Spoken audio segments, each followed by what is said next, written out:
اعوذ باللہ من الشیطان الرجیم بسم اللہ الرحمن الرحیم وَإِذَا قِيلَ لَهُمْ لَا تُفْسِدُوا فِي الْأَرْضِ قَالُوا إِنَّمَا نَحْنُ مُصْلِحُونَ أَلَا إِنَّهُمْ هُمُ الْمُفْسِدُونَ وَلَكِنْ لَا يَشْعُرُونَ وَإِذَا قِيلَ لَهُمْ آمِنُوا كَمَا آمَنَ النَّاسُ قَالُوا أَنُؤْمِنُ كَمَا آمَنَ السُّفَهَاءُ أَلَا إِنَّهُمْ هُمُ السُّفَهَاءُ وَلَكِنْ لَا يَعْلَمُونَ وَإِذَا لَقُوا الَّذِينَ آمَنُوا قَالُوا آمَنَّا وَإِذَا خَلَوْا إِلَى شَيَاطِينِهِمْ قَالُوا إِنَّا مَعَكُمْ إِنَّمَا نَحْنُ مُسْتَهْزِئُونَ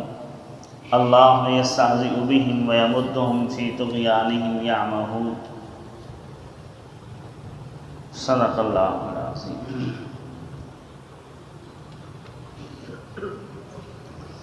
معزز سامعین، گزشتہ آیات میں منافقین کی ذاتی کچھ خوبیاں جو ان کے اندر ہوتی ہیں وہ بیان کی گئی کہ ذاتی طور پر وہ جھوٹے ہیں، دروغ گو ہیں، دھوکہ دیتے ہیں اللہ کی ذات کو، ایمان والوں کے ساتھ خیر کو ظاہر کرتے ہیں، شر کو اپنے اندر چھپائے ہوئے ہیں۔ یہ ان کی ذاتی خرابیاں جو ہیں نا وہ بیان کی گئی۔ اب یہاں سے ان کی ذہنی خرابیاں بیان کی جائیں کہ ذہنی خرابیاں ان کی کیا ہیں، کہ منافقین ذہنی طور پر کتنے پست ہو چکے ہوتے ہیں، اچھائی برائی کی تمیز ان کے اندر ختم ہو چکی ہوتی ہے، خیر و شر کو نہیں پہچان سکتے۔ اللہ تعالیٰ فرماتے ہیں وَإِذَا قِيلَ لَهُمْ لَا تُفْسِدُوا فِي الْأَرْضِ، جب ان سے کہا جاتا ہے کہ زمین میں فساد نہ کرو، کہ تم زمین میں فساد نہ کرو، قالوا، تو منافقین کہتے ہیں انما نحن مصلحون،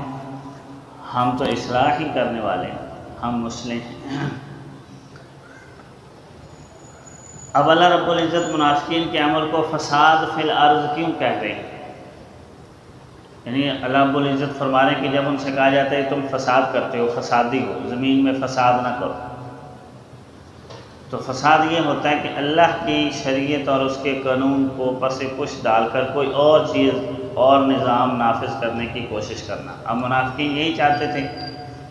کہ جو شریعت محمدیہ نبی علیہ السلام لے کر آئیں اس کو دل سے تو انہوں نے قبول نہیں کیا، اوپر سے، اور کوشش ان کی یہی تھی کہ جو پہلے نظام جاہلیت کا چل رہا ہے اور جو کچھ آباء و اجداد سے ہم لیے پھر رہے ہیں وہی ہونا چاہیے، اور یہی فساد فی الارض۔ زمین کا فساد یہی ہے کہ اللہ کی شریعت کو پس پش ڈال دیا جائے اور اللہ رب العزت کا دیا ہوا نظام اس کو اختیار نہ کیا جائے۔ اقوام عالم کی امن کا ضامن اسلام ہے، اسلام نظام عالم کو امن دیتا ہے اور اس دنیا کے نظام کو بہتر بنانے کا ضامن ہے، اور جب اسلام کا نظام نہیں لیا جائے گا یا اسلام کو نہیں اپنایا جائے گا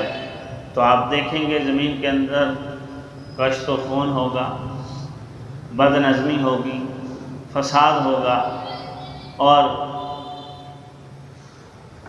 طبقاتی نظام آنا شروع ہو جائیں گے، اور یہی فساد ہے، اور دنیا اس کا کئی دفعہ تجربہ بھی کر چکی ہے اور اب بھی کر رہی ہے۔ اسلام اور اسلام کا نظام لیا جائے گا تو امن رہے گا، وگرنہ فساد ہے، اور اللہ رب العزت منافقین کہ وہ یہی کہہ رہے ہیں کہ تم فساد نہ کرو۔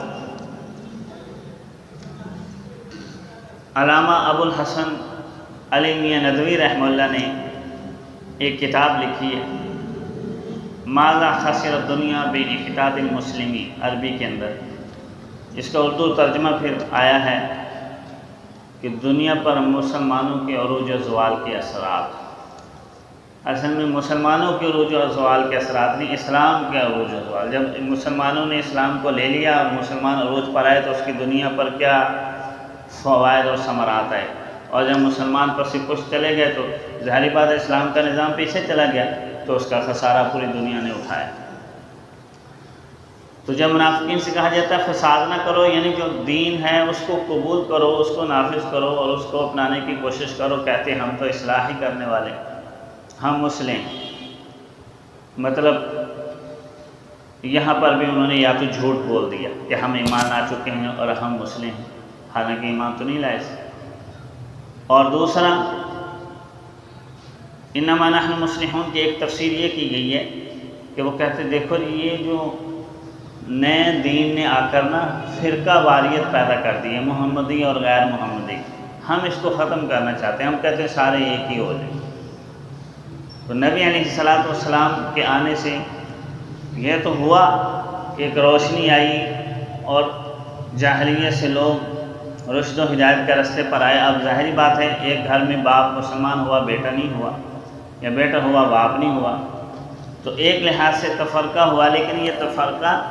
اسلام نے نہیں ڈالا تھا، تفرقہ تو پہلے سے تھے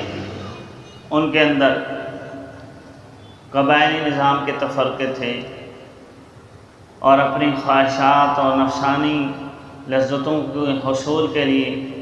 تفرقے تھے۔ تو نبی علیہ الصلوۃ والسلام نے ان کو ایک نقطۂ وحدت پر جمع کیا کہ توحید پر جمع ہو جاؤ، جو تمہارا خالق مالک ہے اس کے نظام پر جمع ہو جاؤ۔ تو جو آ رہے ہیں وہ ٹھیک ہیں، جو نہیں آ رہے تھے وہ غلط ہے۔ تو منافقین کہتے ہیں نہیں، ہم دوبارہ رلا ملائی نظام چاہتے ہیں، ہم مسلم ہیں، کفر اور اسلام اکٹھے رہیں۔